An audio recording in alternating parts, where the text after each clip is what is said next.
Now we're going to walk you through a 5-exercise program that is designed to pack mass onto your shoulders.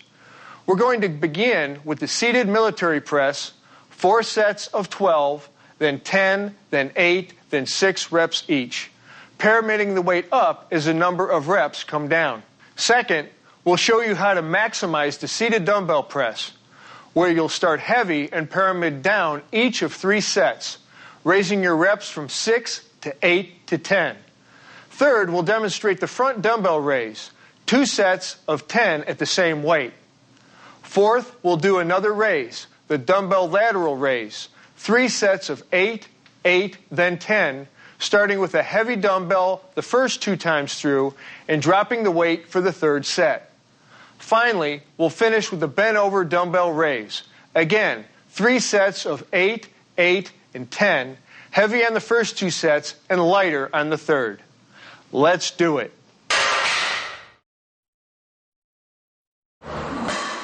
The barbell press can be done standing or seated. We're going to go with the seated version here because it reduces body movement. We also recommend it as a safer alternative to the behind-the-neck press that some lifters prefer. To begin, make sure your bar is not overloaded, but that it offers serious resistance. Use a spotter if you can. Grasp your bar with a firm, palms-up grip. Then slowly and deliberately, keeping your shoulders back and your chest out while maintaining normal spinal curvature, inhale, hold the breath, and press the bar directly overhead. Keep your eyes directly forward or up slightly. Get every inch out of your extension to get full contraction not only of your delts, but in your upper traps as well. Pause only slightly at the top. Exhale and return to the starting position and move steadily into your reps.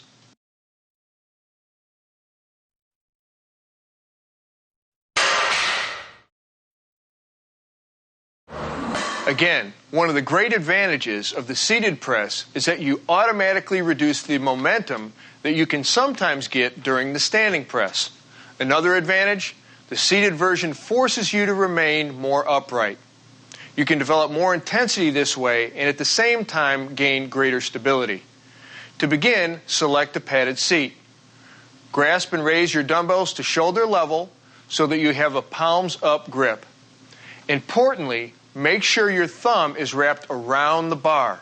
This thumb placement could mean the difference between safety and serious injury if you fatigue or lose control of the dumbbells. Now, slowly and deliberately, avoiding any jerking or swinging motions, keeping your shoulders back and your chest out while maintaining normal spinal curvature. Inhale, hold the breath, and press the dumbbells directly overhead. Keep your eyes directly forward or up slightly.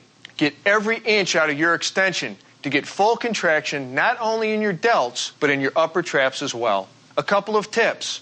Remember, unlike the standing overhead press, you're not using your legs as shock absorbers, so be cautious about overdoing the weight. Wearing a belt can further help stabilize your spine. Keep your torso steady throughout, keep your abs tight, and move through your reps with a smooth, firm motion and total concentration.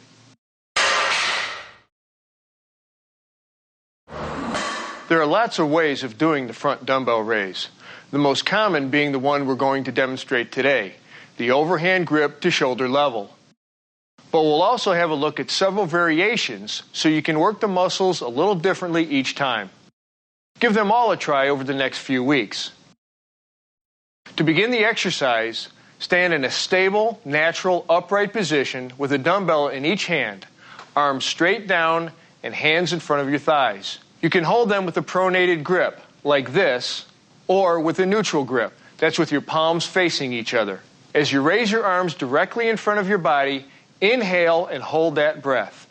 Keep your arms straight without allowing your elbow joints to lock. Hold back on the body English and let your shoulders do the work. As you reach the top position just above shoulder level, exhale and return to the start position under strict control. Pause for a second, then repeat for reps. All right, how do we maximize this exercise? If you want extra contraction in your anterior deltoids here, use the neutral grip. If you want to really rip up your upper pecs, use more weight and don't worry about extending the dumbbells above shoulder level.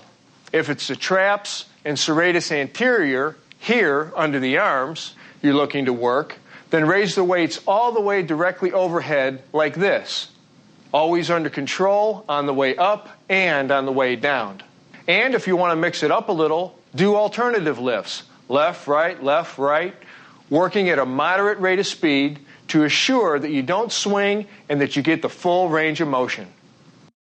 For general development of your upper torso muscle groups with this exercise, and with all exercises, I want to stress, get the form right. Don't use so much weight that you're pushing forward with your hips or leaning back. Technique is everything.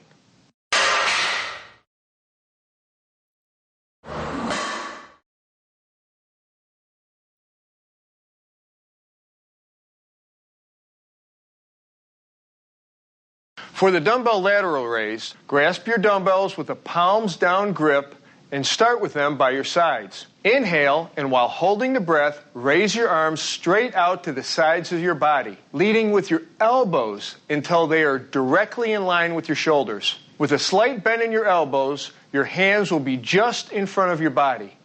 Keep the motion constant, with only slight pauses at the bottom to inhale in order to keep continuous tension on your deltoids. In your mind, concentrate on keeping your upper arms directly outward and on leading with your elbows to draw all movement directly from the middle deltoids. Ready to zero in on your rear delts? Then this is the isolation movement you want. Because you are standing in an unusual position, strict proper form is even more critical than ever. So let's get it right. Go light on the weights at the beginning to make sure you're going to get the full extension and are recruiting the right muscle fibers.